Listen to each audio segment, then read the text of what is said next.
Et donc après l'exercice d'équilibre, donc après la posture de l'arbre, on va s'installer pour un grand étirement de l'arrière du corps. Donc pour ça, je vous invite à ouvrir les pieds de la longueur, au moins la longueur d'une jambe, d'accord? Ne faites pas un tout petit écart comme ceci. On a bien au moins la longueur d'une jambe. Et vous allez mettre même les bords internes de vos pieds.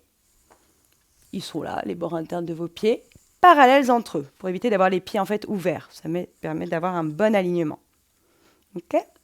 Vous allez ressentir votre colonne vertébrale de nouveau en ressentant le bas du dos, le milieu du dos, le haut du dos. Les cervicales, ressentez encore une fois le fil au sommet du crâne en direction du ciel et sentez vos tripodes là, les talons, les coussinets des gros orteils, les coussinets des petits orteils. Les mains au niveau de vos hanches. L'objectif ici sera d'étirer l'arrière des jambes et le dos. Je me mets de profil.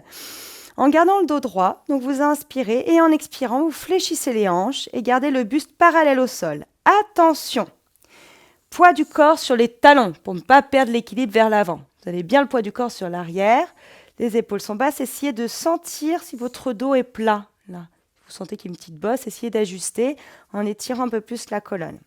Si ça tire trop à l'arrière des cuisses ou à l'arrière des genoux, vous pouvez pourquoi pas plier un peu les jambes, mais garder le dos droit. D'accord ? Dans tous les cas, on prend le temps, on inspire. Dans la poitrine, on expire, on rentre l'abdomen. Grand étirement du dos, l'arrière des jambes. Si possible, peut-être que vous pouvez descendre un petit peu plus les mains, soit au-dessus, soit en dessous des genoux, pour éviter de vous créer des tensions dans les articulations des genoux. D'accord? Mais attention, le dos doit bien rester plat. Donc je peux descendre un petit peu plus mon buste, mais en faisant en sorte qu'il reste droit. D'accord? Bien droit. Les jambes sont toniques, les bras sont toniques. J'inspire dans la poitrine. J'expire, je rentre bien le ventre. Et je reste. Je laisse faire la posture. Je sens un étirement dans le dos, je sens un étirement dans les jambes. Si possible, si vous êtes très à l'aise, bien sûr, peut-être que je peux descendre au niveau de mes chevilles. Pourquoi pas? Et si je suis encore plus à l'aise, peut-être que je peux attraper mes gros orteils. Pourquoi pas? L'objectif étant de garder le dos plat. Donc, vérifiez bien même l'alignement des cervicales, parce qu'on aura tendance à vouloir regarder ce qui se passe loin là-bas. Et non, alignez bien les cervicales avec le reste de la colonne. Le sommet du crâne qui pointe vers l'avant et vers le bas. Donc si atteindre ses pieds, ce n'est pas possible pour vous, peut-être les mains au niveau des chevilles, peut-être remonter et ajuster la position. Inspirez, expirez.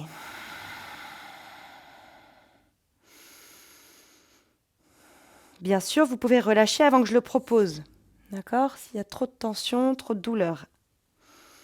Et si tout va bien, prochaine expiration, on fléchit les jambes, on arrondit le dos. Mettez les mains sur les cuisses et venez dérouler votre colonne vertébrale, le bas, le milieu, le haut du dos et les cervicales en dernier. Venez resserrer vos deux pieds. Si possible, fermez les yeux quelques instants et observez.